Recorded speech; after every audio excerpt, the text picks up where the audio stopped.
ਦਿਨੋ ਦਿਨ ਵੱਧਦੇ ਸਾਡੀਆਂ ਖੁਦਕੁਸ਼ੀਆਂ ਬੱਚਿਆਂ ਦੀਆਂ, ਤੇ ਬਿਲਕੁਲ। ਦਿਨੋ ਦਿਨ ਜਿਹੜੀਆਂ ਜਵਾਨ ਮੌਤਾਂ। ਫਿਰ ਅਸੀਂ ਕਹਿੰਦੇ ਹਾਂ ਸਾਰਾ ਕੁਝ ਠੀਕ ਠਾਕ, ਕੋਈ ਬਿਮਾਰੀ ਨਹੀਂ, ਹੱਟਾ ਕੱਟਾ 40 ਵਰਿਆਂ ਦਾ, ਨਾ ਸ਼ਰਾਬ ਪੀਤੀ ਨਾ ਸਿਗਰਟ ਪੀਤੀ, ਤੇ ਸੁੱਤਾ ਹੀ ਰਹਿ ਗਿਆ। ਫੁੱਲ ਨਵਾਂ ਖਿੜਿਆ, ਇਹੀ ਖੁਸ਼ੀ ਦੇਣ ਲਈ ਬਹੁਤ ਹੈ ਚਿਹਰੇ ਤੇ, ਹਾਂਜੀ। ਪਰ ਉਹਨੂੰ ਦੇਖਣ ਲਈ ਉਹ ਸਮਾਂ ਕੱਢੋ ਤਾਂ ਸਹੀ। ਲੰਘਦੇ ਜਾਂਦੇ ਸਿਰਫ ਕਿਸੇ ਤੇ ਝੂਰਦੇ ਜਾਈਏ। ਗੁਆਂਢੀ ਕੋਲ ਕਾਰ ਵੱਡੀ ਆ ਗਈ, ਉਹਦੀ ਨੂੰਹ ਪੈਸੇ ਵਾਲੀ ਆ ਗਈ। ਕੋਈ ਵੀ ਮਨੁੱਖ ਇਸ ਤਰ੍ਹਾਂ ਦੀ ਚਿੰਤਾ ਦੇ ਵਿੱਚ ਗ੍ਰਸਤ ਹੋ ਸਕਦਾ, ਕਿਉਂਕਿ ਉਹ ਚਿੰਤਾ ਤੇ ਹੈ ਹੀ ਚਿਤਾ। ਜਿਹੜੇ ਚਿੰਤਾ ਨਾਲ ਹੀ ਮਰ ਗਏ ਸਨ ਕੁਝ ਤੇ ਪਹਿਲਾਂ ਹੀ, ਕਿ ਅੱਛਾ ਜੀ ਆਖਰੀ ਸਟੇਜ ਹੈ, ਰਹਿ ਹੀ 10 ਦਿਨ ਗਏ ਤੇ ਉਸੇ ਹੀ ਰਾਤ ਨਾਲ ਉੱਠੇ ਅਗਲੇ ਦਿਨ ਉਹ ਮਰ ਗਏ। ਇਹੋ ਜਿਹੇ ਵੀ ਸਨ। ਤੇ ਜਿਨ੍ਹਾਂ ਨੇ ਕਿਹਾ ਚਲੋ ਜੀ ਹੁਣ ਜਿਹੜੇ ਹੈਗੇ ਨੇ 10 ਦਿਨ, 10 ਦਿਨ ਤਾਂ ਜੀ ਲਈਏ, ਅੱਜ ਹੀ ਕੀ ਮਰਨਾ, ਉਹ 10 ਦੀ ਬਜਾਏ 7-8 ਮਹੀਨੇ ਜੀ ਗਏ।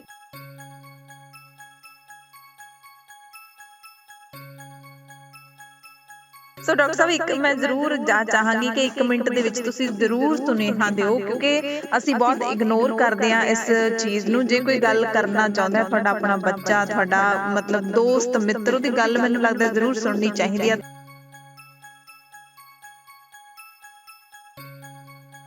ਬੇਲੋੜੀਆਂ ਆਪਣੀਆਂ ਗੱਲਾਂ ਪੁਰਾਣੀਆਂ ਯਾਦ ਕਰਕੇ ਹੱਸ ਲਓ। ਸੋ ਇਹ ਅਹਿਮ ਨੁਕਤਾ ਜੇ, ਜਿਹੜਾ ਤੁਹਾਨੂੰ ਲੰਬੀ ਉਮਰ ਦੇ ਜਾਂਦਾ ਜੇ। ਯਾਨੀ ਜਿਹੜੇ ਇਕੱਲੇ ਰਹਿ ਜਾਣ ਉਹ ਛੇਤੀ ਮੌਤ ਦੇ ਮੂੰਹ ਵਿੱਚ ਜਾਂਦੇ ਨੇ, ਪਰ ਜਿਨ੍ਹਾਂ ਕੋਲ ਦੋਸਤ ਹੋਣ, ਜਿਨ੍ਹਾਂ ਕੋਲ ਟੱਬਰ ਹੋਵੇ, ਉਹ ਲੰਬੀ ਉਮਰ ਭੋਗਦੇ ਨੇ।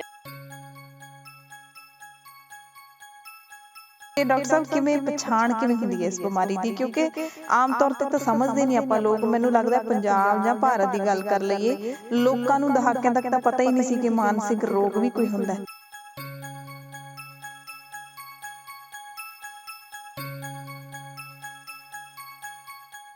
ਜੇ ਮਨ ਤੰਦਰੁਸਤ ਤਾਂ ਤਨ ਵੀ ਤੰਦਰੁਸਤ।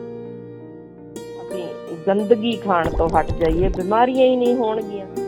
ਸਮੁੱਚੀ ਮਾਨਵਤਾ ਲਈ ਤੰਦਰੁਸਤ ਰਹੋ, ਹੱਸਦੇ ਰਹੋ, ਵਸਦੇ ਰਹੋ ਤੇ ਖੇੜੇ ਵੰਡੋ। ਸਤਿ ਸ਼੍ਰੀ ਅਕਾਲ ਜੀ। ਦਾ ਖਾਲਸ ਟੀਵੀ ਦੇਖਣ ਵਾਲੇ ਦੇਸ਼ ਦੁਨੀਆ ਦੇ ਸਾਡੇ ਸਾਰੇ ਦਰਸ਼ਕਾਂ ਦਾ ਬਹੁਤ-ਬਹੁਤ ਸਵਾਗਤ ਹੈ ਸਾਡੇ ਹਫਤਾਵਰੀ ਪ੍ਰੋਗਰਾਮ ਖਾਲਸ ਖਾਣਾ ਦੇ ਵਿੱਚ। ਮੈਂ ਤੁਹਾਡੇ ਸਭ ਨਾਲ ਹਰਸ਼ਰਨ ਕੌਰ, ਤੇ ਸਾਡੇ ਜਿਹੜੇ ਮਹਿਮਾਨ ਨੇ ਉਹ ਵੀ ਸਾਡੇ ਨਾਲ ਜੁੜਨਗੇ। ਇਕਲੌਤੇ ਮਹਿਮਾਨ ਡਾਕਟਰ ਹਰਸ਼ਿੰਦਰ ਕੌਰ, ਬੱਚਿਆਂ ਦੇ ਰੋਗਾਂ ਦੇ ਮਾਹਿਰ ਨੇ, ਰਜਿੰਦਰਾ ਹਸਪਤਾਲ ਪਟਿਆਲਾ ਤੁਹਾਨੂੰ ਮਿਲ ਸਕਦੇ ਨੇ, ਤੇ ਨਾਲ ਹੀ ਨਾਲ ਸਮਾਜ ਸੇਵਾ ਕਰਦੇ ਰਹਿੰਦੇ ਨੇ। ਹਰਸ਼ ਚੈਰੀਟੇਬਲ ਟਰਸਟ ਡਾਕਟਰ ਸਾਹਿਬ ਚਲਾਉਂਦੇ ਨੇ, ਜਿਹਦੇ ਰਾਹੀਂ ਪੰਜਾਬ ਦੀਆਂ ਲੋੜਵੰਦ ਬੱਚੀਆਂ ਦੇ ਰਹਿਣ ਸਹਿਣ ਦਾ ਤੇ ਉਹਨਾਂ ਦੀ ਪੜ੍ਹਾਈ ਦਾ ਖਰਚਾ ਚੁੱਕਿਆ ਜਾਂਦਾ ਹੈ। ਸੋ ਡਾਕਟਰ ਹਰਸ਼ਿੰਦਰ ਕੌਰ ਸਾਡੇ ਨਾਲ ਅੱਜ ਇੱਕ ਬਹੁਤ ਹੀ ਅਹਿਮ ਤੇ ਸੰਜੀਦਾ ਮੁੱਦੇ ਤੇ ਗੱਲ ਕਰਨਗੇ। ਖਾਲਸ ਖਾਣਾ ਪ੍ਰੋਗਰਾਮ ਦੇ ਵਿੱਚ ਤੁਹਾਨੂੰ ਪਤਾ ਹੀ ਹੈ ਕਿ ਅਸੀਂ ਖਾਣੇ ਦੇ ਨਾਲ ਜਿਹੜੀਆਂ ਸਮੱਸਿਆਵਾਂ ਨੇ ਸਿਹਤ ਨੂੰ ਲੈ ਕੇ, ਚਾਹੇ ਸਰੀਰ ਮਨ ਨੂੰ ਲੈ ਕੇ, ਚਾਹੇ ਤਨ ਨੂੰ ਲੈ ਕੇ, ਉਹਨਾਂ ਤੇ ਵੀ ਆਪਾਂ ਗੱਲਬਾਤ ਕਰਦੇ ਰਹਿੰਦੇ ਹਾਂ। ਸੋ ਅੱਜ ਬਹੁਤ ਹੀ ਗੰਭੀਰ ਸਮੱਸਿਆ ਹੈ ਮਾਨਸਿਕ ਰੋਗ ਦੀ, ਡਿਪਰੈਸ਼ਨ ਜਿਹਨੂੰ ਕਹਿੰਦੇ ਆ, ਕਿਉਂਕਿ ਇਹਦੇ ਵਿੱਚ ਇੱਕ ਤਰਾਸਦੀ ਜੁੜੀ ਹੋਈ ਹੈ। ਪੂਰੀ ਦੁਨੀਆ ਦੇ ਵਿੱਚ, ਸਾਡੇ ਮੁਲਕ ਸਮੇਤ, ਇਸ ਬਿਮਾਰੀ ਨੂੰ ਇੰਨੀ ਗੰਭੀਰਤਾ ਨਾਲ ਲਿਆ ਨਹੀਂ ਜਾਂਦਾ ਜਿੰਨਾ ਲਿਆ ਜਾਣਾ ਚਾਹੀਦਾ। ਇਸ ਕਰਕੇ ਖੁਦਕੁਸ਼ੀਆਂ ਦਾ ਕਾਰਨ ਵੀ ਬਣਦੀ ਹੈ ਇਹ ਬਿਮਾਰੀ। ਸੋ ਇਹ ਬਿਮਾਰੀ ਦੇ ਲੱਛਣ ਕੀ ਹੁੰਦੇ ਨੇ, ਕਿਉਂ ਹੁੰਦੀ ਹੈ, ਕੀ ਕੀਤਾ ਜਾਣਾ ਚਾਹੀਦਾ ਹੈ, ਤੇ ਕੀ ਇਹਦੇ ਹੱਲ ਨੇ, ਉਹਨਾਂ ਸਾਰਿਆਂ ਤੇ ਆਪਾਂ ਗੱਲਬਾਤ ਕਰਾਂਗੇ। ਸੋ ਡਾਕਟਰ ਹਰਸ਼ਿੰਦਰ ਕੌਰ ਸਾਡੇ ਨਾਲ ਜੁੜ ਚੁੱਕੇ ਨੇ। ਡਾਕਟਰ ਸਾਹਿਬ, ਬਹੁਤ-ਬਹੁਤ ਸਵਾਗਤ ਹੈ ਖਾਲਸ ਖਾਣਾ ਪ੍ਰੋਗਰਾਮ ਦੇ ਵਿੱਚ।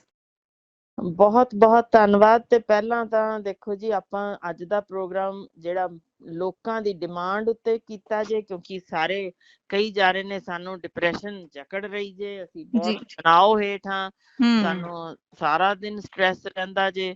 ਭਈ ਦੇਖੋ, ਆਪਾਂ ਤਾਂ ਪ੍ਰੋਗਰਾਮ ਇੰਨੇ ਹਲਕੇ ਫੁਲਕੇ ਕਰਦੇ ਹਾਂ, ਮੇਰਾ ਖਿਆਲ ਹੈ ਕਿ ਸਾਡੇ ਪ੍ਰੋਗਰਾਮ ਸੁਣਦੇ ਰਹਿਣ ਤਾਂ ਸਟ੍ਰੈਸ ਤੇ ਆਪਣੇ ਆਪ ਹੀ ਕਿਤੇ ਉੱਡ ਪੁੱਡ ਜਾਣਾ। ਇਹਦਾ ਮਤਲਬ ਇਹ ਧਿਆਨ ਨਾਲ ਸੁਣਦੇ ਨਹੀਂ, ਸ਼ੇਅਰ ਵੀ ਅਖੀਰ ਚ ਅਸੀਂ ਕਹਿੰਦੇ ਹਾਂ ਨਹੀਂ ਕੀਤਾ, ਤਾਂ ਫਿਰ ਡਿਪਰੈਸ਼ਨ ਤੇ ਆਪਣੇ ਆਪ ਹੀ ਜਕੜਨੀ ਹੈ। ਵਰਨਾ ਤਾਂ ਅਸੀਂ ਜਿਵੇਂ ਦੀਆਂ ਹਲਕੀਆਂ ਫੁਲਕੀਆਂ ਗੱਲਾਂ ਤੁਹਾਨੂੰ ਤੰਦਰੁਸਤ ਰਹਿਣ ਲਈ, ਨਿਰੋਗ ਰਹਿਣ ਲਈ, ਖਰਚਾ ਬਚਾ ਕੇ ਮੁਫਤੋਂ ਮੁਫਤ ਦੇ ਰਿਹਾ। ਮੇਰਾ ਖਿਆਲ ਹੈ ਕਿ ਤਣਾਅ ਤਾਂ ਨਹੀਂ ਹੋਣਾ ਚਾਹੀਦਾ। ਸਾਡੇ ਦਰਸ਼ਕਾਂ ਨੂੰ ਤਾਂ ਬਿਲਕੁਲ ਨਹੀਂ ਹੋਣਾ ਚਾਹੀਦਾ। ਬਿਲਕੁਲ। ਤੇ ਡਾਕਟਰ ਸਾਹਿਬ, ਸਭ ਤੋਂ ਪਹਿਲਾਂ ਜੇ ਆਪਾਂ ਗੱਲ ਕਰੀਏ, ਮੇਰੇ ਮਨ 'ਚ ਇਹੀ ਸਵਾਲ ਆ ਰਿਹਾ ਹੈ ਕਿ ਕਿੰਨੀ ਕੁ ਵੱਡੀ ਗੰਭੀਰ ਸਮੱਸਿਆ ਹੈਗੀ ਹੈ ਡਿਪਰੈਸ਼ਨ ਦੀ ਜਿਹੜੀ ਬਿਮਾਰੀ ਹੈ। ਦੁਨੀਆ 'ਚ ਬਹੁਤ ਸਾਰੀਆਂ ਬਿਮਾਰੀਆਂ ਜਿਹੜੀਆਂ ਨੇ ਅੱਜ ਕੱਲ੍ਹ ਆਪਾਂ ਦੇਖਦੇ ਹਾਂ, ਤੇ ਇਹ ਕਿੰਨੀ ਕੁ ਗੰਭੀਰ ਸਮੱਸਿਆ ਕਹਿ ਸਕਦੇ ਹਾਂ ਆਪਾਂ? ਤੁਸੀਂ ਡਾਕਟਰ ਹੋ। ਦੇਖੋ, ਮਜ਼ੇਦਾਰ ਗੱਲ ਇਹ ਹੈ ਕਿ ਮੇਰਾ ਖਿਆਲ ਹੈ ਇੱਕ ਵਾਰ ਸਾਡਾ ਜਦੋਂ ਬਚਪਨਾ ਲੰਘ ਜਾਂਦਾ ਵਿਰਲਾ ਹੀ ਹੋਣਾ ਜਿਹੜਾ ਕਵੇ ਕਿ ਮੈਨੂੰ ਤਣਾਅ ਨਹੀਂ ਹੈ। ਤਾਂ ਹਾਂਜੀ ਉਹ ਉਹੀ ਹੋਏਗਾ ਜਿਹੜਾ ਦੂਸਰਾ ਜਣਾ ਸਗੋਂ ਉਹਦੇ ਵਿੱਚ ਨਹੀਂ ਲੱਭ ਸਕ ਰਿਹਾ ਕਿ ਭਾਈ ਇਹ ਤਣਾਅ ਅਧੀਨ ਹੈ। ਤੇ ਸਾਡੀ ਤਾਂ ਮੁਸੀਬਤ ਇਹ ਹੈ ਕਿ ਅਸੀਂ ਵੱਡੀ ਗਿਣਤੀ ਸਾਡੇ ਨੌਜਵਾਨ ਬੱਚੇ ਜਿਨ੍ਹਾਂ ਨੂੰ ਤਣਾਅ, ਹੋਰ ਤਾਂ ਤੁਸੀਂ ਹੈਰਾਨ ਹੋਗੇ ਕਿ ਸਿਰਫ ਆਪਣੇ ਕੰਮਕਾਰ ਦਾ ਹੀ ਕਿ ਮੈਂ ਜੀ ਅੱਗੋਂ ਪਾਸ ਹੋ ਸਕਾਂਗਾ ਕਿ ਨਹੀਂ, ਤੇ ਮਾਪੇ ਕਹਿੰਦੇ ਕਾਕਾ ਜੀ ਰੇਹੜੀ ਲਾਓਗੇ ਜੇ ਨਾ ਤੁਸੀਂ ਪਾਸ ਕੀਤਾ। ਸੋ ਹਾਂਜੀ ਉਹ ਅਸੀਂ ਤਣਾਅ ਦਿੰਨੇ ਆ। ਉਹ ਬਚਪਨ ਦੀ ਉਮਰ ਜਿੱਥੇ ਤਣਾਅ ਨਹੀਂ ਹੁੰਦਾ, ਅਸੀਂ ਉਸ ਦੇ ਵਿੱਚ ਵੀ ਆਪਣਾ ਤਣਾਅ ਉਹਨਾਂ ਦੇ ਸਿਰ ਉੱਤੇ ਥੋਪ ਦਿੰਨੇ ਆ ਕਿ ਮੇਰੇ ਟੀਚਰ ਨੇ, ਮੇਰੇ ਬੌਸ ਨੇ ਮੈਨੂੰ ਆਹ ਚੀਜ਼ ਕਹੀ। ਉਹ ਸਾਰਾ ਗੁੱਸਾ ਪਹਿਲਾਂ ਤਾਂ ਅਸੀਂ ਆਪਣੀ ਔਰਤ ਤੇ ਕੱਢਦੇ ਆ ਘਰ ਆ ਕੇ ਕਿ ਹੂੰ ਤੂੰ ਕਿਵੇਂ ਇਸ ਤਰ੍ਹਾਂ ਹੋ ਗਿਆ, ਯਾਨੀ ਨਿੱਕੀ ਨਿੱਕੀ ਗੱਲ ਤੇ ਖਿਝ ਕੇ। ਤੇ ਸਭ ਤੋਂ ਵੱਧ ਫਿਰ ਮਾਰ ਪੈਂਦੀ ਜੇ ਉਹ ਬੱਚੇ ਤੇ, ਜਿਹਨੇ ਹੂੰ ਵਿਚਾਰਾ ਆਪਣਾ ਲੈ ਕੇ ਦਿਲ ਅਜੇ ਫਰੋਲਣਾ ਹੁੰਦਾ, ਮੈਂ ਅੱਜ ਆਹ ਕੀਤਾ, ਅੱਜ ਮੈਨੂੰ ਇਸ ਤਰ੍ਹਾਂ ਸ਼ਾਬਾਸ਼ ਮਿਲੀ। ਉਹ ਤਾਂ ਵਿਚਾਰਾ ਕਿਤੇ ਹੀ ਰਹਿ ਗਿਆ। ਉਹਨੂੰ ਬਿਲਕੁਲ ਹੋਰ ਤੂੰ ਫੇਰ ਉੱਠਿਆ ਫਿਰਦਾ, ਤੂੰ ਫੇਰ ਨਹੀਂ ਬੈਠਿਆ ਪੜ੍ਹਨ ਲਈ, ਕਿੰਨੇ ਘੰਟੇ ਬੈਠਿਆ, ਕਿਹੜਾ ਪੇਜ ਹੈ ਪਰਤਿਆ ਕਿ ਨਹੀਂ। ਯਾਨੀ ਹੂੰ ਅਸੀਂ ਉਸ ਨੂੰ ਬੇਲੋੜਾ ਤਣਾਅ ਆਪ ਦਿੰਨੇ ਆ। ਫਿਰ ਜੀ ਉਹਦੇ ਲੱਛਣ ਸਾਨੂੰ ਪਤਾ ਨਹੀਂ, ਨਤੀਜੇ ਵਜੋਂ ਸਾਡੀ ਦਿਨੋ ਦਿਨ ਵੱਧਦੇ ਸਾਡੀਆਂ ਖੁਦਕੁਸ਼ੀਆਂ ਬੱਚਿਆਂ ਦੀਆਂ, ਤੇ ਬਿਲਕੁਲ ਦਿਨੋ ਦਿਨ ਜਿਹੜੀਆਂ ਜਵਾਨ ਮੌਤਾਂ। ਫਿਰ ਅਸੀਂ ਕਹਿੰਦੇ ਹਾਂ ਸਾਰਾ ਕੁਝ ਠੀਕ ਠਾਕ, ਕੋਈ ਬਿਮਾਰੀ ਨਹੀਂ, ਹੱਟਾ ਕੱਟਾ 40 ਵਰਿਆਂ ਦਾ, ਨਾ ਸ਼ਰਾਬ ਪੀਤੀ, ਨਾ ਸਿਗਰਟ ਪੀਤੀ, ਨਾ ਹੂੰ ਕਿਤੇ ਕੋਈ ਬਾਹਰ ਵਕਤ ਸਿਰ ਸੌਂਦਾ, ਸਭ ਕੁਝ ਕਰ ਰਿਹਾ ਤੇ ਸੁੱਤਾ ਹੀ ਰਹਿ ਗਿਆ। ਸੁੱਤਾ ਹੀ ਭਾਈ ਉਹ ਰਹਿ ਗਿਆ ਤੁਸੀਂ ਹਾਂ। ਤਣਾਅ ਖਾ ਗਿਆ, ਉਹ ਸਾਨੂੰ ਕਿਤੇ ਇਸ ਦਾ ਅੰਦਾਜ਼ਾ ਹੀ ਨਹੀਂ ਰਹਿੰਦਾ ਇਹਦਾ ਕਿ ਇਹਦਾ ਡਾਕਟਰ ਅਸੀਂ ਸਾਹਿਬ ਇਹ ਮਤਲਬ ਇਹ ਹੈ ਕਿ ਅਸੀਂ ਮਤਲਬ ਸਰੀਰ ਨੂੰ ਸਮਝਦੇ ਹਾਂ ਪਰ ਅਸੀਂ ਮਨ ਨੂੰ ਕੁਝ ਸਮਝਦੇ ਨਹੀਂ। ਮੈਨੂੰ ਲੱਗਦਾ ਮਨ ਦੀ ਖੇਡ ਹੈ ਜਿਹੜੀ, ਉਹਨੂੰ ਨਹੀਂ ਸਮਝਦੇ ਕਿ ਮਨ ਵੀ ਇੱਕ ਬਹੁਤ ਅਹਿਮ ਹਿੱਸਾ ਹੈ। ਉਹਦੇ ਤੇ ਬਿਲਕੁਲ ਅਸੀਂ ਜ਼ਖਮ ਦਿੰਨੇ ਆ। ਬਿਲਕੁਲ ਕਿਉਂਕਿ ਦੇਖੋ ਨਾ, ਸਾਰੇ ਹਾਰਮੋਨ ਜੋ ਨਿਕਲਨੇ ਨੇ, ਸਭ ਕੁਝ ਜਿਸਨੇ ਸਾਨੂੰ ਸਾਂਭਣਾ ਹੈ, ਉਹ ਸਿਰ ਹੀ ਤਾਂ ਹੈ, ਦਿਮਾਗ ਦੇ ਵਿੱਚ ਹੀ ਤਾਂ ਸਾਰਾ ਕੁਝ ਚਿੰਬੜਿਆ ਪਿਆ। ਤੇ ਜੀ ਉਹੀ ਚੀਜ਼ ਅਸੀਂ ਬਿਲਕੁਲ ਨਕਾਰਾ ਸਮਝ ਲੈਂਦੇ ਆ, ਪਾਸੇ ਰੱਖ ਲੈਂਦੇ ਆ। ਤੇ ਫਿਰ ਨੈਚੁਰਲੀ ਜਦੋਂ ਅਸੀਂ ਸਭ ਕੁਝ ਅੰਦਰ ਹੀ ਵਾੜੀ ਜਾਣਾ, ਬਾਹਰ ਦਾ ਨਿਕਾਸੀ ਦਾ ਕੋਈ ਰਾਹ ਹੀ ਨਹੀਂ ਛੱਡਿਆ, ਤਾਂ ਫਿਰ ਤੁਸੀਂ ਸਮਝ ਹੀ ਸਕਦੇ ਹੋ ਕਿ ਉਹ ਤਣਾਅ ਹਰ ਪਾਸੇ ਦਾ। ਅੱਛਾ ਜੀ, ਅੱਜ ਸਾਡੇ ਇੱਥੇ ਬਿਜਲੀ ਦਾ ਨਹੀਂ ਪ੍ਰਬੰਧ ਹੈਗਾ, ਪਾਣੀ ਠੀਕ ਨਹੀਂ ਆ ਰਿਹਾ, ਹਾਂਜੀ ਗਵਾਂਢੀ ਨੇ ਲੜਾਈ ਕਰਤੀ, ਉਹ ਕੂੜਾ ਬਾਹਰ ਸੁੱਟ ਗਿਆ। ਯਾਨੀ ਇਹੋ ਜਿਹਾ ਗੰਦ ਬਲਾ ਅਸੀਂ ਵੀ ਦਿਮਾਗ ਅੰਦਰ ਸਾਰਾ ਹੀ ਸਾਂਭ ਕੇ ਰੱਖਦੇ ਆ। ਉਹ ਲੰਘਦਾ ਜਾਂਦਾ ਮੈਨੂੰ ਟੀਚਰ ਕਰ ਗਿਆ, ਉਹ ਕਾਰ ਅੱਗੇ ਕਿਵੇਂ ਲੰਘਾ ਗਿਆ। ਬਸ ਯਾਨੀ ਬਸ ਕੋਈ ਗੱਲ ਛੱਡਦੇ ਹੀ ਨਹੀਂ ਜਿਹੜੀ ਸਾਡੇ ਦਿਮਾਗ ਅੰਦਰ ਆਈ ਤਾਂ ਜਾਂਦੀ ਜੇ, ਪਰ ਸਟ੍ਰੈਸ ਹੂੰ ਮੈਨੇਜਮੈਂਟ, ਉਹਨੂੰ ਕੱਢਣਾ ਕਿਵੇਂ ਆ, ਉਹ ਅਸੀਂ ਭੁਲਾ ਚੁੱਕੇ ਆ। ਬਿਲਕੁਲ। ਤੇ ਉਹ ਉੱਤੇ ਡਾਕਟਰ ਸਾਹਿਬ ਕਿਵੇਂ ਪਛਾਣ ਕਿਵੇਂ ਹੁੰਦੀ ਹੈ ਇਸ ਬਿਮਾਰੀ ਦੀ? ਕਿਉਂਕਿ ਆਮ ਤੌਰ ਤੇ ਤਾਂ ਸਮਝਦੇ ਨਹੀਂ ਆਪਾਂ ਲੋਕ। ਮੈਨੂੰ ਲੱਗਦਾ ਪੰਜਾਬ ਜਾਂ ਭਾਰਤ ਦੀ ਗੱਲ ਕਰ ਲਈਏ, ਲੋਕਾਂ ਨੂੰ ਦਹਾਕਿਆਂ ਤੱਕ ਤਾਂ ਪਤਾ ਹੀ ਨਹੀਂ ਸੀ ਕਿ ਮਾਨਸਿਕ ਰੋਗ ਵੀ ਕੋਈ ਹੁੰਦਾ ਹੈ। ਹੁਣ ਸ਼ਾਇਦ ਥੋੜੀ ਜੀ ਆਈ ਹੈ ਸਮਝ। ਬਿਲਕੁਲ, ਜਦੋਂ ਕਿਸੇ ਨੂੰ ਕਹਿੰਦੇ ਸੀ ਨਾ ਸਾਈਕੈਟਰਿਸਟ ਵੱਲ ਤੁਸੀਂ ਜਾਓ, ਹੁਣ ਤੁਸੀਂ ਹੱਸੋਗੇ ਜੇ ਮੈਂ ਪੁੱਛਾਂ, ਸਾਡੇ ਵੇਲੇ ਜਦੋਂ ਅਸੀਂ ਡਾਕਟਰ ਬਣ ਕੇ ਨਿਕਲੇ ਸਾਂ, ਮੈਂ 30 ਸਾਲ ਪੁਰਾਣੀ ਗੱਲ ਕਰ ਰਹੀ ਹਾਂ, ਹਾਂਜੀ ਤਾਂ ਉਦੋਂ ਕੋਈ ਇਹ ਲੈਂਦਾ ਹੀ ਨਹੀਂ ਸੀ ਹੁੰਦਾ ਇਸ ਪਾਸੇ ਦਾ ਕੋਈ ਸਪੈਸ਼ਲਾਈਜੇਸ਼ਨ ਕਿ ਸਾਈਕੈਟਰੀ ਕਰਨੀ ਹੈ, ਛੱਡੋ ਪਾਗਲਾਂ ਹੂੰ ਦਾ ਡਾਕਟਰ। ਕਿਉਂਕਿ ਲੋਕ ਆਂਦੇ ਹੀ ਨਹੀਂ ਸੀ ਹੁੰਦੇ ਕਿ ਉਸ ਪਾਸੇ ਸਿਰਫ ਉਸੇ ਨੇ ਜਾਣਾ ਹੈ ਜੋ ਹੂੰ ਵਾਕਈ ਅਸਲ ਪਾਗਲ ਬਣ ਚੁੱਕਿਆ ਹੋਏ। ਯਾਨੀ ਉਸ ਤੋਂ ਪਹਿਲਾਂ ਜਾਣ ਦੀ ਲੋੜ ਨਹੀਂ।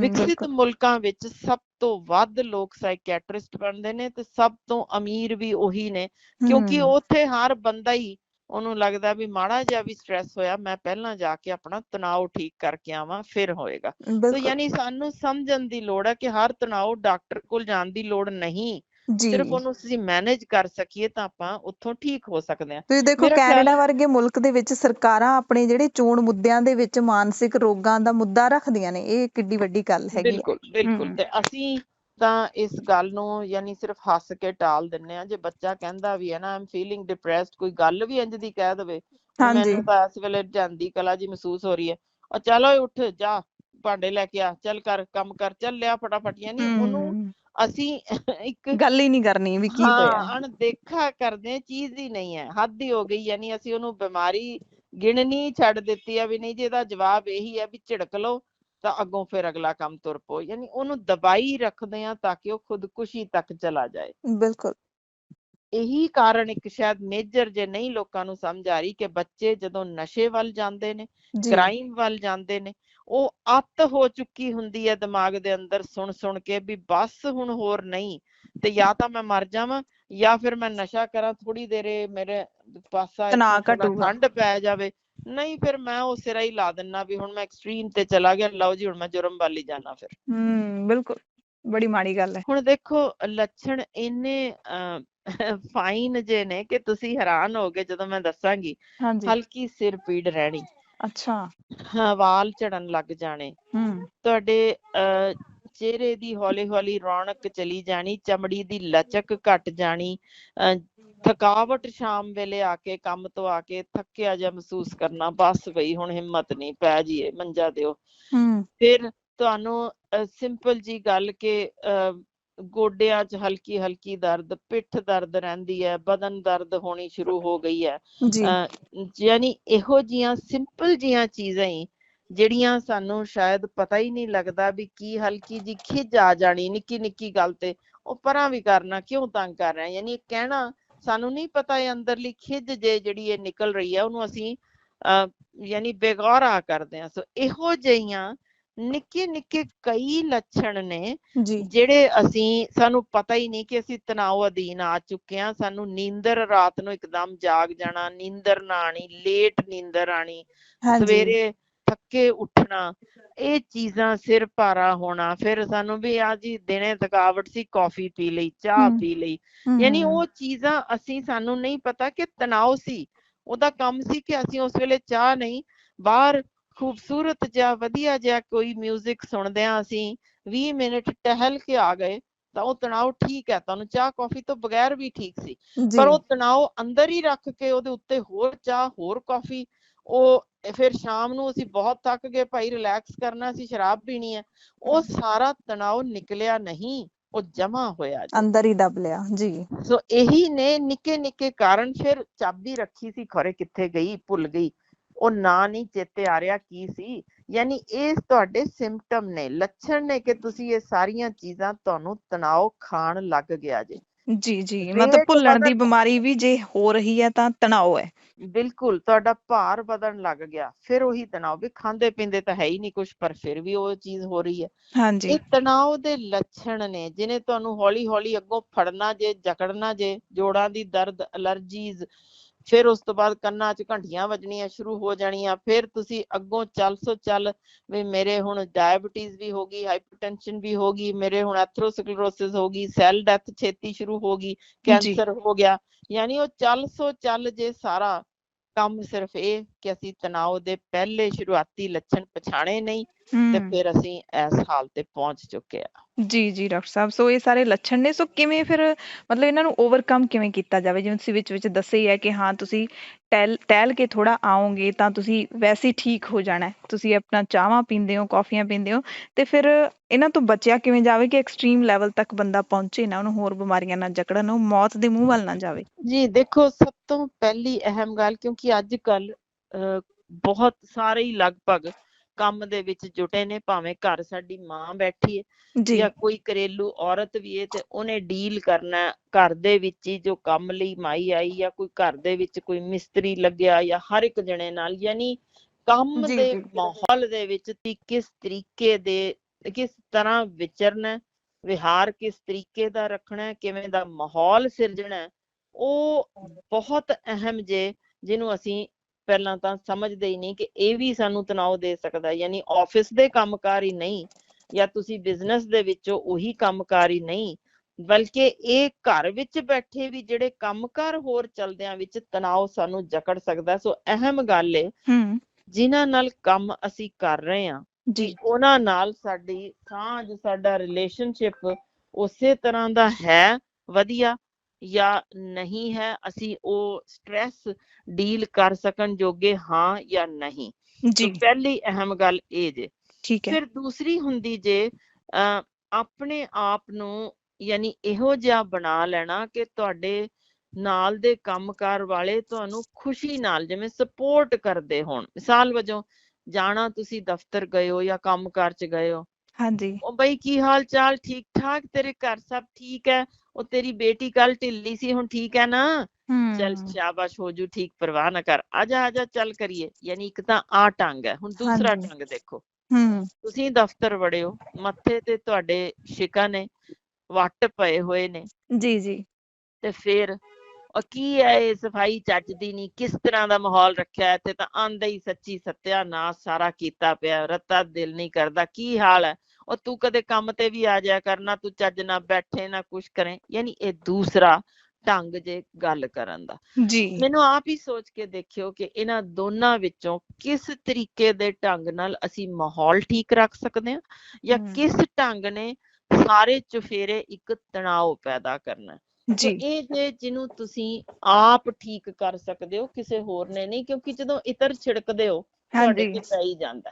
ਬਿਲਕੁਲ ਯਾਨੀ ਜਦੋਂ ਤੁਸੀਂ ਕਿਸੇ ਦਾ ਹਾਲ ਪੁੱਛਿਆ, ਕਿਸੇ ਦੇ ਬੱਚੇ ਦਾ ਹਾਲ ਪੁੱਛਿਆ, ਤੁਹਾਡੇ ਸਰੀਰ ਅੰਦਰ ਆਕਸੀਟੋਸਿਨ ਰਿਲੀਜ਼ ਹੁੰਦੀ ਜੇ, ਤੁਹਾਨੂੰ ਇੱਕ ਅਜਿਹੀ ਸਾਂਝ ਗੰਢਣ ਦੀ, ਜਿਵੇਂ ਬੱਚਾ ਜੰਮਦਾ ਹੈ ਨਾ, ਹਾਂਜੀ ਮਾਂ ਦੇ ਨਾਲ ਵੀ ਉਸੇ ਤਰੀਕੇ ਉਹ ਜੋ ਸਾਂਝ ਗੰਢੀ ਜਾਣੀ ਹੈ, ਬਿਲਕੁਲ ਉਹੀ ਹਾਰਮੋਨ ਨੇ ਉਹ ਬੱਚੇ ਦੇ ਨਾਲ ਅਜਿਹੀ ਪਿਆਰੀ ਸਾਂਝ ਗੰਢਣੀ ਹੈ ਕਿ ਦੁੱਧ ਵੀ ਆਣਾ ਹੈ, ਉਹਨੇ ਚੁੰਗਾਣਾ ਵੀ ਹੈ, ਉਹਨੇ ਆਪਾ ਵਾਰ ਦੇਣਾ। ਐਗਜ਼ੈਕਟਲੀ ਇਸੇ ਤਰੀਕੇ ਤੁਸੀਂ ਹੈਰਾਨ ਹੋਵੋਗੇ, ਖੋਜ ਵਿੱਚ ਸਾਬਤ ਹੋਇਆ ਕਿ ਇਸੇ ਤਰ੍ਹਾਂ ਦੀ ਆਕਸੀਟੋਸਿਨ ਉਦੋਂ ਰਿਲੀਜ਼ ਹੁੰਦੀ ਜੇ ਜਦੋਂ ਤੁਸੀਂ ਕਿਸੇ ਦਾ ਹਾਲ ਪੁੱਛਿਆ। ਜੀ ਯਾਨੀ ਉਹਦੇ ਸਰੀਰ 'ਚ ਤਾਂ ਹੋਣੀ ਹੈ ਕਿ ਬਿਲਕੁਲ ਉਹਨੂੰ ਬੜਾ ਪਿਆਰਾ ਲੱਗਿਆ, ਪਰ ਜਿਸਨੇ ਬੋਲਿਆ ਉਹਦੇ ਆਟੋਮੈਟਿਕ ਰਿਲੀਜ਼ ਹੋਣੀ ਹੈ। ਤੇ ਮਜ਼ੇਦਾਰ ਗੱਲ ਹੈ, ਦੇਖੋ ਕਿ ਤੀਜਾ ਬੰਦਾ ਜੋ ਕਿ ਨਾ ਇਸ ਗੱਲਬਾਤ 'ਚ ਸ਼ਾਮਲ ਨਹੀਂ, ਸਿਰਫ ਦੂਰੋਂ ਦੇਖ ਰਿਹਾ, ਜਦੋਂ ਟੈਸਟ ਉਹਦਾ ਕੀਤਾ ਗਿਆ ਨਾ, ਉਹਦੇ ਸਰੀਰ ਵਿੱਚ ਵੀ ਘੱਟੋ ਘੱਟ 10-15% ਆਕਸੀਟੋਸਿਨ ਆਪੇ ਵੱਧ ਗਈ ਹੋਈ ਸੀ। ਯਾਨੀ ਉਹ ਮਾਹੌਲ ਤੁਸੀਂ ਸਾਰੇ ਦਾ ਸਾਰਾ ਵਧੀਆ ਕਰ ਦੇਣਾ ਜਾਂ ਉਹ ਮਾਹੌਲ ਵਿੱਚ ਸਾਰਾ ਤਣਾਅ ਪੈਦਾ ਕਰਨਾ, ਇਹ ਜੀ ਸਾਡੇ ਹੱਥ ਹੈ ਕਿ ਅਸੀਂ ਕਿਸ ਤਰੀਕੇ ਦੀ ਸਾਂਝ, ਇੱਕ ਤੀਜਾ ਬੰਦਾ ਜੋ ਪਰੇ ਖੜਾ ਸੁਣ ਰਿਹਾ ਸੀ ਨਾ, ਉਹਨੇ ਵੀ ਸਾਂਝ ਗੰਢੀ, ਕਿਆ ਪਿਆਰੀ ਸ਼ਖਸੀਅਤ ਹੈ ਬਈ, ਮਜ਼ਾ ਹੀ ਆ ਗਿਆ ਇਹਦੇ ਨੇੜੇ। ਬਿਲਕੁਲ ਏਦਾਂ ਬਿਲਕੁਲ ਦੀ ਇਹ ਤਣਾਅ ਛੰਡਣ ਦੇ ਢੰਗ ਨੇ। ਜੀ ਮਤਲਬ ਕਿ ਸ਼ਬਦਾਂ ਦਾ ਹੀ ਸਾਰਾ ਖੇਲ ਹੈਗਾ, ਸ਼ਬਦਾਂ ਦਾ ਜਾਦੂ ਹੈ। ਨਹੀਂ, ਇੱਕ ਹੋਰ ਅਹਿਮ ਚੀਜ਼ ਹੁੰਦੀ ਜੇ, ਜਿਹੜੀ ਹੂੰ ਸ਼ਾਇਦ ਸਾਨੂੰ ਨਹੀਂ ਸਮਝ ਆਉਂਦੀ, ਕਿ ਸਾਡੇ ਬੱਚਿਆਂ ਨੂੰ ਜਦੋਂ ਉਹਨਾਂ ਨੇ ਆਪਣੀ ਜ਼ਿੰਦਗੀ 'ਚ ਕੁਝ ਅਚੀਵ ਕਰਨਾ, ਜੀ ਉਹ ਇੱਕ ਅਹਿਮ ਨੁਕਤਾ ਜੇ, ਅਸੀਂ ਜੋ ਮੈਂ ਸ਼ੁਰੂ 'ਚ ਵੀ ਗੱਲ ਕੀਤੀ ਸੀ ਕਿ ਉਹਨਾਂ ਦੀ ਅਸੀਂ ਸੋਚ ਨਹੀਂ ਦੇਖਦੇ ਕਿ ਬੱਚਾ ਹਰ ਡਾਕਟਰ ਜਾਂ ਇੰਜੀਨੀਅਰ ਨਹੀਂ ਬਣ ਸਕਦਾ, ਹਰ ਬੱਚਾ ਬਿਜ਼ਨਸਮੈਨ ਨਹੀਂ ਬਣ ਸਕਦਾ, ਕੋਈ ਬਹੁਤ ਖੂਬਸੂਰਤ ਫੋਟੋਗ੍ਰਾਫੀ ਕਰ ਸਕਦਾ, ਕੋਈ ਪੇਂਟਿੰਗ ਬਹੁਤ ਸੋਹਣੀ ਕਰ ਸਕਦਾ, ਕੋਈ ਜੀ ਗੇਮਸ ਵਿੱਚ ਪਾਰ ਐਕਸੀਲੈਂਸ ਉਹਦੀ। ਯਾਨੀ ਹਰ ਚੀਜ਼ਾਂ ਵਿੱਚ ਜਿਹੜੀ ਹਰ ਬੱਚੇ ਦੀ ਕਿਸ ਪਾਸੇ ਵੱਲ ਨੂੰ ਉਹਦਾ ਰੁਝਾਨ ਹੈ, ਕਿੱਧਰ ਉਹ ਜਾਣਾ ਚਾਹੁੰਦਾ, ਉਸ ਪਾਸੇ ਦੀ ਹੱਲਾਸ਼ੇਰੀ ਮਿਲ ਰਹੀ ਹੈ ਜਾਂ ਨਹੀਂ। ਤੇ ਜੀ ਦੂਜੀ ਚੀਜ਼ ਹੁੰਦੀ ਹੈ ਫਾਈਨੈਂਸ਼ੀਅਲ ਇੰਡੀਪੈਂਡੈਂਸ, ਜਿਹੜੀ ਦੇਖੋ ਕਿ ਮੇਰੇ ਕੋਲ ਰਾਤ ਨੂੰ ਰੋਟੀ ਖਾਣ ਦਾ ਜੁਗਾੜ ਹੈ, ਮੈਨੂੰ ਦੱਸੋ ਕਿ ਇਹਦਾ ਸਟ੍ਰੈਸ ਤੁਸੀਂ ਕਿਵੇਂ ਘਟਾ ਸਕਦੇ ਹੋ, ਜਿਹੜਾ ਬੰਦਾ ਕਵੇ ਕਿ ਰਾਤ ਦੀ ਰੋਟੀ ਦਾ ਜੁਗਾੜ ਨਹੀਂ ਹੈ। ਜੀ ਫਿਰ 80% ਦੁਨੀਆ ਦੇ ਲੋਕ ਅਜਿਹੇ ਨੇ ਜਿਹੜੇ ਇਸ ਚੀਜ਼ ਲਈ ਚਿੰਤਿਤ ਨੇ। ਤਾਂ ਫਿਰ ਬਿਲਕੁਲ ਆਪਾਂ ਕਿੱਥੋਂ ਕਹੀਏ ਕਿ ਤਣਾਅ ਨਿਕਲ ਜਾਏ। ਯਾਨੀ ਤਣਾਅ ਸਿਰਫ ਉਸੇ ਨੂੰ ਨਹੀਂ ਹੈ ਕਿ ਮੈਂ ਗੱਡੀ ਹਾਂਜੀ ਲੈਣ ਜਾਣਾ ਤੇ ਮੈਂ 10 ਕਰੋੜ ਦੀ ਗੱਡੀ ਲੈਣੀ ਹੈ ਕਿ 6 ਕਰੋੜ ਦੀ, ਮੈਨੂੰ ਉਹਦੀ ਟੈਨਸ਼ਨ ਹੋਈ ਪਈ ਹੈ, ਉਹ ਟੈਨਸ਼ਨ ਨਹੀਂ, ਆ ਵੀ ਟੈਨਸ਼ਨ ਹੁੰਦੀ ਬਿਲਕੁਲ ਜੇ। ਢਿੱਡ ਭਰਨ ਦੀ ਜਦੋਂ ਲਾਲੇ ਬਿਲਕੁਲ। ਪੈ ਜਾਣ। ਤੋ ਇਹ ਤਣਾਅ ਕਿ ਮੇਰੇ ਕੋਲ ਫਾਈਨੈਂਸ਼ੀਅਲ ਸਿਕਿਉਰਿਟੀ ਹੈ ਜਾਂ ਨਹੀਂ, ਕਿ ਮੈਂ ਆਪਣੇ ਜੋਗਾ ਹਾਂ, ਮੈਂ ਆਪਣੇ ਬੱਚੇ ਦਾ ਢਿੱਡ ਭਰ ਸਕਦਾ ਜਾਂ ਨਹੀਂ। ਸੋ ਇਸ ਪੱਖੋਂ ਮੈਂ ਥੋੜੀ ਜਿਹੀ ਜੇ ਇਜਾਜ਼ਤ ਦਿਓ ਗੁਰਬਾਣੀ ਦੀ ਗੱਲ ਕਰਨਾ ਚਾਹੁੰਦੀ ਹਾਂ। ਜ਼ਰੂਰ ਜ਼ਰੂਰ, ਉਹ ਤਾਂ ਸਭ ਤੋਂ ਵੱਡੀ ਮੈਨੂੰ ਲੱਗਦਾ ਦਵਾਈ ਹੈਗੀ ਹੈ। ਦੇਖੋ, ਮੈਨੂੰ ਯੂਨਾਈਟਿਡ ਨੇਸ਼ਨਸ ਵੱਲੋਂ ਇੱਕ ਕਿਤਾਬ ਛਾਪੀ ਜਾ ਰਹੀ ਹੈ, ਜਿਸ ਵਿੱਚ ਵੱਖੋ ਵੱਖਰੇ ਧਰਮਾਂ ਦੇ ਵੱਲੋਂ ਉਹਨਾਂ ਨੇ ਇੱਕ ਬੰਦਾ ਕਿਹਾ ਕਿ ਤੁਸੀਂ ਉਹਨਾਂ ਨੇ ਲਿਆ ਪੈਨਲ ਵਿੱਚ, ਜ਼ੂਮ ਮੀਟਿੰਗ ਵਿੱਚ, ਕਿ ਅਸੀਂ ਇੱਕ ਬੰਦਾ ਸਿਲੈਕਟ ਕਰਨਾ। ਮੈਨੂੰ ਮਿਹਰ ਹੋਈ ਹੈ ਰੱਬ ਦੀ ਕਿ ਮੈਨੂੰ ਉਹਨਾਂ ਨੇ ਕਿਹਾ ਤੂੰ ਵੀ ਲਿਖ ਕੇ ਦੇ ਉਹਦੇ ਲਈ। ਤੇ ਉਹਨਾਂ ਨੇ ਨਾ ਇੱਕ ਲਾਈਨ ਪਹਿਲਾਂ ਅਲੱਗ-ਅਲੱਗ, ਇੱਕ ਕ੍ਰਿਸਚਨ ਸਨ, ਇੱਕ ਮੁਸਲਿਮ ਸਨ ਵਿਦਵਾਨ, ਇੱਕ ਇਸੇ ਤਰ੍ਹਾਂ ਹਿੰਦੂ ਵਿਦਵਾਨ ਸਨ, ਅਲੱਗ-ਅਲੱਗ ਧਰਮਾਂ 'ਚ ਉਹਨਾਂ ਨੇ 10-12 ਚੁਣੇ ਸਨ। ਤੇ ਠੀਕ ਹੈ ਉਹ ਮੇਰੇ ਵਰਗੀ ਨਿਮਾਣੀ ਤੇ ਖੁਰੇ ਕਿਵੇਂ ਨਜ਼ਰ ਪੈ ਗਈ। ਤੇ ਉਹ ਕਹਿੰਦੇ ਜੀ ਜ਼ੂਮ ਮੀਟਿੰਗ 'ਚ ਪਹਿਲਾਂ ਆ ਕੇ ਦੱਸੋ। ਸੋ ਏਡੇ ਏਡੇ ਤਗੜੇ ਵਿਦਵਾਨਾਂ 'ਚ ਮੈਨੂੰ ਕਹਿੰਦੇ ਜੀ ਸਿੱਖ ਧਰਮ ਇੱਕ ਲਾਈਨ 'ਚ ਜਿਹੜੇ ਦੱਸ ਸਕਣਗੇ ਆਪੋ ਆਪਣੇ ਧਰਮ ਦੀ, ਉਹਨੂੰ ਲਿਖਣ ਲਈ ਅਸੀਂ ਦਵਾਂਗੇ। ਉਹ ਠੀਕ ਹੈ ਕਿਤਾਬ UN ਵੱਲੋਂ ਛਪਣੀ ਜੇ ਹੁਣ ਇਸੇ ਸਾਲ ਦੇ ਅਖੀਰ ਵਿੱਚ, ਜੀ। ਤੇ ਉਹ ਧਰਮ ਦੇ, ਹੁਣ ਮੈਂ ਸੋਚਾਂ ਵੀ ਇੱਕ ਲਾਈਨ ਵਿੱਚ ਸਿੱਖ ਧਰਮ ਕਿਵੇਂ ਦੱਸਾਂ। ਸੋ ਮੈਂ ਬਿਲਕੁਲ, ਯਾਨੀ ਕੁੱਜੇ ਵਿੱਚ ਸਾਰੀ ਸਮੁੰਦਰ, ਵੱਡਾ ਸਮੁੰਦਰ। ਤੇ ਉਹ ਉਸ ਤੋਂ ਬਾਅਦ ਕਹਿਣਗੇ ਹਾਂਜੀ ਤੁਸੀਂ ਲਿਖ ਕੇ ਦਿਓ। ਸੋ ਇੱਕ ਹਰਫ ਵਿੱਚ ਜਾਂ ਇੱਕ ਲਾਈਨ ਵਿੱਚ ਸਾਰਾ ਮੈਨੂੰ ਜਿੰਨਾ ਕੁ ਅਕਲ ਆਈ ਉਸ ਸਮੇਂ, ਕਿਉਂਕਿ ਇੰਸਟੈਂਟ ਐਡਾ ਕੁਝ ਸੀ, ਮੈਂ ਕਿਹਾ ਜੀ ਸਾਡੇ ਤਾਂ ਹੱਕ ਪਰਾਇਆ ਨਾਨਕਾ ਤੋਂ ਸ਼ੁਰੂ ਹੁੰਦਾ ਜੇ ਸਾਡਾ ਧਰਮ, ਵੀ ਅਸੀਂ ਪਰਾਇਆ ਹੱਕ ਅਸੀਂ ਮਾਰਦੇ ਨਹੀਂ, ਸਾਨੂੰ ਮੁਆਫ ਕਰਨਾ ਆਉਂਦਾ, ਫੋਰਗਿਵਨੈਸ, ਅਸੀਂ ਕਾਈਂਡਨੈਸ ਤੇ ਦੂਜੇ ਦੀ ਮਦਦ ਕਰਨਾ, ਅਸੀਂ ਫੋਰਗਿਵ ਅਦਰਸ, ਅਸੀਂ ਦੂਸਰੇ ਨੂੰ ਜਦੋਂ ਮਾਫ ਕਰਦੇ ਆ ਨਾ, ਨਾਲੋਂ ਨਾਲ ਅਸੀਂ ਇੱਕ ਬਹੁਤ ਅਹਿਮ ਚੀਜ਼ ਵੰਡ ਛਕੋ, ਜਿਹਦੇ ਵਿੱਚ ਅਸੀਂ ਤਾਂ ਕਹਿੰਦੇ ਆ ਕਿ ਸਾਰੇ ਇੱਕੋ ਜਿਹਾ ਖਾ ਪੀ ਕੇ ਬਰਾਬਰ ਦਾ ਸਾਰੇ ਰਹਿ ਸਕਣ। ਸੋ ਇਹੋ ਜਿਹੀ ਦੇ ਨਾਲ ਇੱਕ ਆਖਰੀ ਚੀਜ਼ ਜੇ ਕਿਸੇ ਦੀ ਪਛਾਣ ਇਹਦੀ ਕਰਨੀ ਹੋਏ ਤਾਂ ਇੱਕ ਉਹ ਨਿਮਰਤਾ ਭਰਪੂਰ ਮਨੁੱਖ ਹੋਏਗਾ ਜਿਹਦੇ ਅੰਦਰ ਹਉਮੈ ਦਾ ਵਾਸ ਨਾ ਹੋਏ। ਭਈ ਸਾਡੀ ਤਾਂ ਆ ਜੇ ਸਿੱਖੀ, ਜਿਸ ਵਿੱਚ ਦੂਜੇ ਲਈ ਜਾਨ ਵਾਰਨ ਦਾ ਢੰਗ ਜਿਹਨੂੰ ਆਉਂਦਾ ਹੋਏ, ਉਹੀ ਇਹਦੇ ਵਿੱਚ ਜੁੜੇ। ਤੇ ਜਦੋਂ ਉਹ ਜੁੜਦਾ ਜੇ ਤਾਂ ਅਖੀਰ ਵਿੱਚ ਅਸੀਂ ਇੱਕੋ ਹੀ ਸ਼ਬਦ ਬੋਲਦੇ ਹਾਂ, ਸਰਬੱਤ ਦਾ ਭਲਾ। ਤੇ ਮੈਂ ਇੰਨੀ ਕੀ ਗੱਲ ਕੀਤੀ ਤੇ ਉਹ ਕਹਿੰਦੇ ਜੀ ਤੁਸੀਂ ਉਹੀ ਲਿਖ ਦਿਓ। ਮੈਂ ਕਿਹਾ ਜੀ ਠੀਕ ਹੈ, ਚਲੋ ਸਾਨੂੰ ਤਾਂ ਜੀ ਐਵੇਂ ਹੀ ਭੁੱਲੇ ਭੁਲੇਖੇ ਸਾਨੂੰ ਵੀ ਉਹ ਵਿਦਵਾਨਾਂ 'ਚ ਸ਼ਾਮਲ ਕਰ ਲਿਆ ਜੇ। ਸੋ ਮੇਰੇ ਵਰਗੀ ਵੀ ਉਹਦੇ ਵਿੱਚ ਹੁਣ ਲਿਖ ਕੇ ਭੇਜ ਰਹੀ ਹੈ। ਨਹੀਂ, ਬਹੁਤ ਵਧੀਆ ਜਿਹੜੀ ਉਦਾਹਰਨ ਹੈਗੀ ਹੈ, ਬਹੁਤ ਵਧੀਆ ਇੱਕ ਆਪਾਂ ਕਹਿ ਰਹੇ ਹਾਂ ਡਿਸਕ੍ਰਾਈਬ ਕੀਤਾ ਤੁਸੀਂ। ਹੁਣ ਇਸ ਨੂੰ ਮੈਂ ਇਸ ਕਰਕੇ ਜ਼ਿਕਰ ਕੀਤਾ, ਇਹ ਨਹੀਂ ਕਿ ਮੈਂ ਆਪਣਾ ਦੱਸ ਰਹੀ ਹਾਂ, ਮੈਂ ਕਿਤਾਬ ਦੇ ਵਿੱਚ ਸ਼ਾਮਲ ਹੋਵਾਂਗੀ। ਮਤਲਬ ਕਹਿਣ ਦਾ ਇਹ ਸੀ, ਜਦੋਂ ਅਸੀਂ ਮੈਡੀਕਲ ਪੱਖੋਂ ਇਹ ਗੱਲ ਕਰਦੇ ਆ ਨਾ ਕਿ ਤੁਸੀਂ ਤਣਾਅ ਕਿਵੇਂ ਛੰਡਣਾ, ਤਾਂ ਉਹਦੇ ਵਿੱਚ 90% ਰੋਲ ਸਾਈਕੋਲੋਜੀ ਉਹਦੇ 'ਚ ਲਿਖੀ ਸੀ, ਵੀ ਇਸ ਤਰ੍ਹਾਂ ਤੁਸੀਂ ਜਿਹਦੇ ਵਿੱਚ ਆਪਣੀ ਮੈਂ ਖਤਮ ਕਰੋ, ਮੇਰੇ ਸਿਰ ਤੇ ਹੀ ਨਹੀਂ ਸਾਰਾ ਚੁੱਕਿਆ ਹੋਇਆ ਇਹ ਧਰਤੀ ਦਾ ਭਾਰ। ਸੋ ਉਹਦੇ ਵਿੱਚ ਤੁਸੀਂ ਪਹਿਲੀ ਗੱਲ ਤਾਂ ਮੈਂ ਛੱਡ ਕੇ ਕਹੋ ਹਾਂਜੀ ਵੀ ਮੈਂ ਸਾਰਿਆਂ ਦੇ ਨਾਲ ਰਲ ਮਿਲ ਕੇ ਰਹਿ ਸਕਦਾ, ਦੂਜਿਆਂ ਵੱਲੋਂ ਕਹੇ ਮਾੜੇ ਸ਼ਬਦ ਤੁਸੀਂ ਨਾ ਉਹਨੂੰ ਦਿਲ 'ਚ ਰੱਖੋ ਤੇ ਉਹਨੂੰ ਮਾਫ ਕਰੋ ਤੇ ਆਪਣਾ ਤੁਸੀਂ ਰਾਹ ਚੱਲਦੇ ਰਹੋ, ਦੂਜਿਆਂ ਨਾਲ ਸ਼ੇਅਰਿੰਗ ਕਰੋ। ਯਾਨੀ ਉਹ ਇੱਕ ਇੱਕ ਹਰਫ ਤੁਸੀਂ ਮੰਨ ਸਕਦੇ ਹੋ ਜੋ ਮੈਂ ਬੋਲ ਕੇ ਹਟੀ ਹਾਂ। ਗੁਰਬਾਣੀ ਵਿੱਚ ਜੇ ਅਸੀਂ ਸਹੀ ਮਾਇਨਿਆਂ 'ਚ ਉਸ ਹਿਸਾਬ ਨਾਲ ਜ਼ਿੰਦਗੀ ਢਾਲ ਸਕਦੇ ਹੋਈਏ ਤਾਂ ਮੈਨੂੰ ਨਹੀਂ ਲੱਗਦਾ ਕੋਈ ਸੱਚਾ ਸਿੱਖ ਆਖਦਾ ਖਵਾਉਂਦਾ ਆਪਣੇ ਆਪ ਨੂੰ ਕਦੇ ਉਹ ਡਿਪਰੈਸ਼ਨ ਵੱਲ ਜਾ ਸਕਦਾ ਜੇ, ਕਿਉਂਕਿ ਉਹਦੇ 'ਚ ਇੱਕ ਸੰਪੂਰਨ ਢੰਗ ਦੱਸਿਆ ਹੋਇਆ ਜੇ ਇੱਕ ਇੱਕ ਸ਼ਬਦ ਦੇ ਵਿੱਚ, ਵੀ ਇਸ ਤਰ੍ਹਾਂ ਤੁਸੀਂ ਆਪਣੇ ਮਨ ਦੀ ਤਣਾਅ ਟੈਨਸ਼ਨ ਛੱਡ ਦਿਓ ਕਿਸੇ ਹੋਰ ਤੇ, ਤੁਸੀਂ ਆਪਣਾ ਕੰਮ ਕਰੋ, ਕਿਰਤ ਕਰੋ। ਜੀ ਉਹਦੇ ਮੈਨੂੰ ਨਹੀਂ ਲੱਗਦਾ ਇਸ ਧਰਮ ਨਾਲ ਜੁੜਿਆ ਕੋਈ ਵੀ ਮਨੁੱਖ ਇਸ ਤਰ੍ਹਾਂ ਦੀ ਚਿੰਤਾ ਦੇ ਵਿੱਚ ਗ੍ਰਸਤ ਹੋ ਸਕਦਾ, ਕਿਉਂਕਿ ਉਹ ਚਿੰਤਾ ਤੇ ਹੈ ਹੀ ਚਿਤਾ। ਤੇ ਜੇ ਅਸੀਂ ਸਮਝੇ ਨਹੀਂ ਨਾ ਤਾਂ ਜੋ ਵੀ ਲਿਖੀ ਅਸੀਂ ਸਿਰਫ ਪੜ੍ਹ ਕੇ ਰੱਟੂ ਤੋਤੇ ਵਾਂਗ ਆਏ ਆ, ਤਾਂ ਫਿਰ ਡਿਪਰੈਸ਼ਨ ਦੇ ਸ਼ਿਕਾਰ ਹੋਣਾ ਹੀ ਹੋਣਾ। ਪਰ ਜਿਹੜੀਆਂ ਹੋਰ 2-3 ਚੀਜ਼ਾਂ ਇਜਾਜ਼ਤ ਦਿਓ ਤਾਂ ਦੱਸਣਾ ਚਾਹੁੰਦੀ ਹਾਂ। ਜ਼ਰੂਰ ਡਾਕਟਰ ਸਾਹਿਬ। 8 ਘੰਟੇ ਦੀ ਨੀਂਦਰ ਬਹੁਤ ਜ਼ਰੂਰੀ ਜੇ। ਉਹਦੇ ਤੋਂ ਪਹਿਲਾਂ ਇੱਕੋ ਹੀ ਗੱਲ ਰਾਤ ਕਰਕੇ ਸੌਣ ਦੀ ਲੋੜ ਏ। ਜਿੱਥੇ ਚਿੰਤਾ ਛੱਡੀ ਜਾ ਸਕਦੀ ਏ, ਤਣਾਅ ਨਹੀਂ ਆਏਗਾ, ਡਿਪਰੈਸ਼ਨ ਨਹੀਂ ਆਏਗੀ, ਉਹ ਇਹ ਸ਼ੁਕਰ ਏ ਰੱਬਾ। ਹੁਣ ਉਸ ਸ਼ੁਕਰ ਦੇ ਵਿੱਚ ਉਸ ਰਾਤ ਸ਼ਾਇਦ ਕਿੰਨੇ ਹੀ ਹੋਣਗੇ ਜਿਹੜੇ ਨਹੀਂ ਅਗਲੇ ਦਿਨ ਤੱਕ ਅੱਪੜ ਸਕੇ, ਬਹੁਤ ਸਾਰੇ ਛੱਡ ਗਏ ਅੱਜ ਦੁਨੀਆ ਨੂੰ। ਇਸ ਤੋਂ ਵੱਡੀ ਚੀਜ਼ ਕੀ ਮਿਲ ਸਕਦੀ ਹੈ ਕਿ ਅਸੀਂ ਸਾਡੀਆਂ ਲੱਤਾਂ ਚਲਦੀਆਂ, ਬਾਹਾਂ ਚਲਦੀਆਂ, ਦੇਖ ਸਕਦੇ ਹਾਂ, ਸੁਣ ਸਕਦੇ ਹਾਂ, ਤੇ ਫਿਰ ਸਾਨੂੰ ਢਿੱਡ ਭਰਨ ਨੂੰ ਰੋਟੀ ਵੀ ਮਿਲ ਗਈ ਤੇ ਹੁਣ ਲੇਟਣ ਨੂੰ ਬਿਸਤਰਾ ਵੀ ਮਿਲ ਗਿਆ, ਤਾਂ ਸ਼ੁਕਰ ਨਹੀਂ ਕਰਨਾ ਚਾਹੀਦਾ। ਬਿਲਕੁਲ ਇਸੇ ਤਰ੍ਹਾਂ ਉੱਠ ਕੇ ਉੱਠੇ ਆ, ਸ਼ੁਕਰ ਹੈ ਅਸੀਂ ਜ਼ਿੰਦਾ, ਇਸ ਤੋਂ ਵੱਡੀ ਕੋਈ ਦਾਤ ਹੀ ਨਹੀਂ ਹੋ ਸਕਦੀ। ਅੱਜ ਦਾ ਦਿਨ ਵੀ ਮਿਲ ਗਿਆ। ਤੋ ਇਹ ਜਿਹੜੀ ਚੀਜ਼ ਹੈ, ਤੁਹਾਡੇ ਤਣਾਅ ਦਾ 50% ਹਿੱਸਾ ਤਾਂ ਸ਼ੁਕਰ ਕਰਨ ਨਾਲ ਹੀ ਖਤਮ ਹੋ ਜਾਂਦਾ ਜੇ। ਸੋ ਸ਼ੁਕਰ ਕਰਨਾ ਸਿੱਖੀਏ ਤਾਂ ਕਿ ਅਸੀਂ ਇਸ ਸਾਰੇ ਦੇ ਨਾਲ ਸ਼ੁਕਰਾਨੇ ਦੇ ਨਾਲ ਅਸੀਂ ਬਹੁਤ ਸਾਰੀਆਂ ਚੀਜ਼ਾਂ, ਮੈਂ ਹੁਣ ਤੁਹਾਨੂੰ ਇਹ ਖੋਜ ਦੇ ਉੱਤੇ ਆਧਾਰਿਤ ਦੱਸਦੀ ਹਾਂ।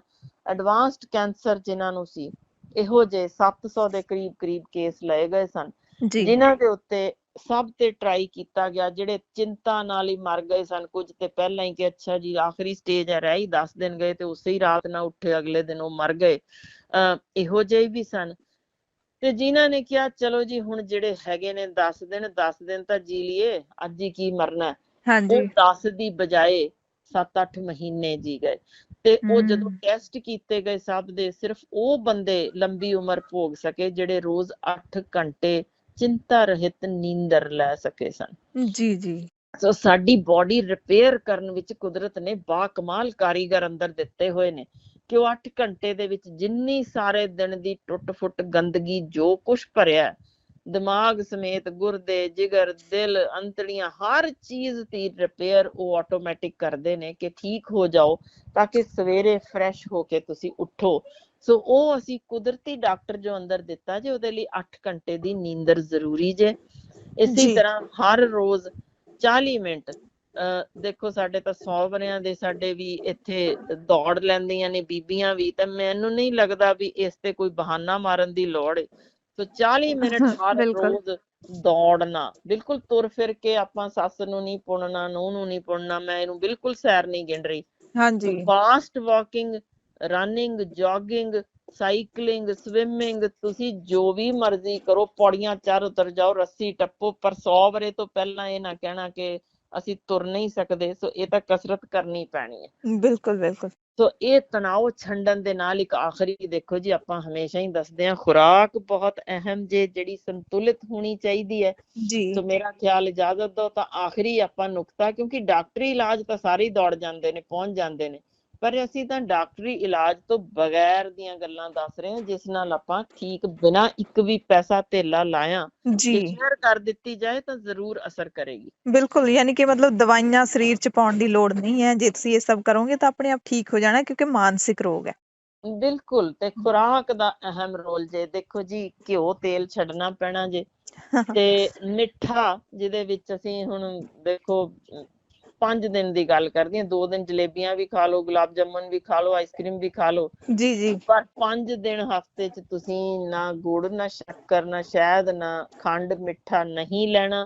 ਠੀਕ ਹੈ। ਬਿਲਕੁਲ ਇਸੇ ਤਰ੍ਹਾਂ ਤੇਲ ਘਿਓ ਅਵੋਇਡ ਕਰੋ, ਰਾਗੀ ਦਾ ਆਟਾ ਜ਼ਰੂਰ ਖਾਇਆ ਕਰੋ, ਮੱਛੀ ਜਿਹੜੇ ਖਾ ਸਕਦੇ ਨੇ ਉਹ ਖਾਓ, ਅਲਸੀ ਦਾ 1 ਚਮਚ ਸਿਰਫ, ਜੀ। ਲੈਵਲ ਭਰ ਕੇ ਨਹੀਂ, ਲੈਵਲ ਦਾ, ਸਵੇਰੇ ਗਰਮ ਦੁੱਧ ਦੇ ਨਾਲ ਚਬਾ ਕੇ ਉਹ ਬੀਜ ਖਾ ਲਓ, ਤੇ ਨਾਲੋਂ ਨਾਲ ਸ਼ੁਕਰਾਨਾ ਕਰੋ। ਤੇ ਪਾਲਕ ਜ਼ਰੂਰ, ਦੇਖੋ ਜੀ ਰਾਗੀ ਦਾ ਆਟਾ ਵਿੱਚ ਪਾਲਕ ਤੇ ਵਿੱਚ ਪਿਆਜ਼, ਇਹ ਪਾ ਕੇ ਰੋਜ਼ ਗੁੰਨ ਕੇ ਸਵੇਰੇ ਨਾਸ਼ਤੇ ਦੇ ਵਿੱਚ ਤੁਸੀਂ ਖਾਓ। ਨਾਲ ਭਾਵੇਂ ਥੋਮ ਦਾ ਅਚਾਰ ਲੈ ਲਵੋ, ਨਾਲ ਜੀ। ਨਿੰਬੂ ਦਾ ਲੈਣਾ ਚਾਹੁੰਦੇ ਹੋ ਉਹ ਲੈ ਲਵੋ, ਤੇ ਹਮ। ਇਹ ਕਮਾਲ ਵਾਪਰਦਾ। ਦੇਖੋ ਤੁਹਾਡੀ ਤਣਾਅ ਰੋਕਣ ਲਈ ਬਹੁਤ ਅਹਿਮ ਜੇ ਇਹ ਜੀ। ਸਾਰੀਆਂ ਚੀਜ਼ਾਂ, ਜਿਹੜੀਆਂ ਤੁਸੀਂ ਰੈਗੂਲਰ ਖਾਓਗੇ, ਜਿਨ੍ਹਾਂ 'ਚ ਰੱਜ ਕੇ ਸਬਜ਼ੀਆਂ, ਹਰੀਆਂ ਸਬਜ਼ੀਆਂ ਤੇ ਫਲ ਜ਼ਰੂਰ ਹੋਣੇ ਚਾਹੀਦੇ ਨੇ। ਜੀ ਸੋ ਡਾਕਟਰ ਸਾਹਿਬ। ਚਾਹ ਕੌਫੀਆਂ ਘਟਾਓ, ਸ਼ਰਾਬ ਬੰਦ ਕਰੋ, ਇਹ 5 ਦਿਨ ਘੱਟੋ ਘੱਟ ਕਰੋ, ਬਾਕੀ ਜੋ ਕਰਨਾ ਜੇ 2 ਦਿਨ ਕਰੋ, ਪਰ ਇੰਨੀ ਕੁ ਜੇ ਕਰ ਲਓ ਤੇ ਨਾਲ ਇੱਕ ਪ੍ਰੋਗਰਾਮ ਸ਼ੇਅਰ ਕਰ ਦਿਓ, ਬਸ ਦੇਖੋ ਤਣਾਅ ਤੁਹਾਡਾ ਉਹ ਜਾਣਾ ਜੇ ਉੱਡਦਾ। ਬਿਲਕੁਲ ਬਿਲਕੁਲ, ਸਭ ਤੋਂ ਵੱਡਾ ਨੁਕਤਾ ਹੈਗਾ। ਸੋ ਡਾਕਟਰ ਸਾਹਿਬ, ਇੱਕ ਮੈਂ ਜ਼ਰੂਰ ਚਾਹਾਂਗੀ ਕਿ 1 ਮਿੰਟ ਦੇ ਵਿੱਚ ਤੁਸੀਂ ਜ਼ਰੂਰ ਸੁਨੇਹਾ ਦਿਓ, ਕਿਉਂਕਿ ਅਸੀਂ ਬਹੁਤ ਇਗਨੋਰ ਕਰਦੇ ਹਾਂ ਇਸ ਚੀਜ਼ ਨੂੰ। ਜੇ ਕੋਈ ਗੱਲ ਕਰਨਾ ਚਾਹੁੰਦਾ, ਤੁਹਾਡਾ ਆਪਣਾ ਬੱਚਾ, ਤੁਹਾਡਾ ਮਤਲਬ ਦੋਸਤ ਮਿੱਤਰ, ਉਹਦੀ ਗੱਲ ਮੈਨੂੰ ਲੱਗਦਾ ਜ਼ਰੂਰ ਸੁਣਨੀ ਚਾਹੀਦੀ ਹੈ। ਅੱਧਾ ਤਣਾਅ ਤਾਂ ਉਹਦਾ ਏਦਾਂ ਹੀ ਘੱਟ ਜਾਂਦਾ, ਦੁੱਖ ਕਹਿੰਦੇ ਵੰਡਾਉਣ ਨਾਲ ਘੱਟ ਜਾਂਦਾ। ਸੋ ਜਿਹੜਾ ਅਸੀਂ ਇਗਨੋਰ ਕਰਦੇ ਹਾਂ, ਮਜ਼ਾਕ ਉਡਾਉਂਦੇ ਹਾਂ, ਡਿਪਰੈਸ਼ਨ, ਜੇ ਕੋਈ ਕਹਿ ਦੇ ਕਿ ਮੈਨੂੰ ਡਿਪਰੈਸ਼ਨ ਹੈ ਤਾਂ ਉਹਦਾ ਮਜ਼ਾਕ ਉਡਾਉਣ ਲੱਗ ਜਾਂਦੇ ਨੇ, ਪਰਿਵਾਰ ਵਾਲੇ ਵੀ, ਦੋਸਤ ਮਿੱਤਰ ਵੀ, ਏਦਾਂ ਹੁੰਦਾ ਬਹੁਤ ਸਾਰੇ ਕੇਸਾਂ ਵਿੱਚ। ਉਹਨਾਂ ਨੂੰ ਤੁਸੀਂ ਕੀ ਕਹਿਣਾ ਚਾਹੋਗੇ?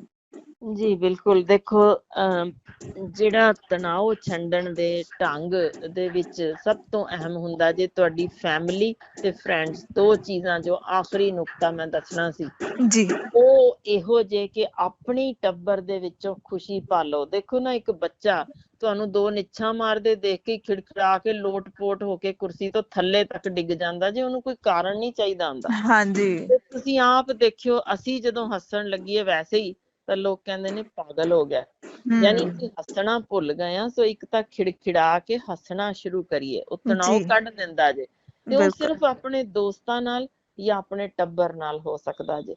ਸੋ ਅਸੀਂ ਕੁਝ ਚੀਜ਼ਾਂ ਇਗਨੋਰ ਕਰਨੀਆਂ ਵੀ ਸਿੱਖੀਏ, ਤੇ ਪਰ ਕੁਝ ਆਪਣੇ ਬੱਚਿਆਂ ਨਾਲ ਸਮਾਂ ਬਿਤਾਈਏ, ਉਹਨਾਂ ਨਾਲ ਕੁਝ ਸਾਂਝ ਗੰਢੀਏ, ਤਾਂ ਉਹ ਬਹੁਤ ਵਧੀਆ ਰਿਸ਼ਤੇ ਹੁੰਦੇ ਨੇ ਜਿਹੜੇ ਤੁਹਾਡੇ ਔਖੇ ਪਲਾਂ ਵਿੱਚ ਤੁਸੀਂ ਜਦੋਂ ਤਣਾਅ ਵਿੱਚ ਹੋ ਤਾਂ ਉਹ ਇੱਕ ਜੱਫੀ ਪਿਆਰੀ ਜਿਹੀ ਆ ਆਪਣੇ ਬੱਚੇ ਵੱਲੋਂ ਇੱਕ ਮੱਥੇ ਤੇ ਚੁੰਮਣ ਮੁੱਚ ਸਕਿੰਟਾਂ ਵਿੱਚ ਉਹ ਕਫੂਰ ਹੋ ਜਾਂਦਾ ਜੇ ਜਿਹੜਾ ਅੰਦਰਲਾ ਤਣਾਅ ਹੁੰਦਾ ਜੇ ਬਿਲਕੁਲ ਉਸੇ ਆਪਣੇ ਨਾਲ ਖਿੜਖਿੜਾ ਕੇ ਹੱਸੋ।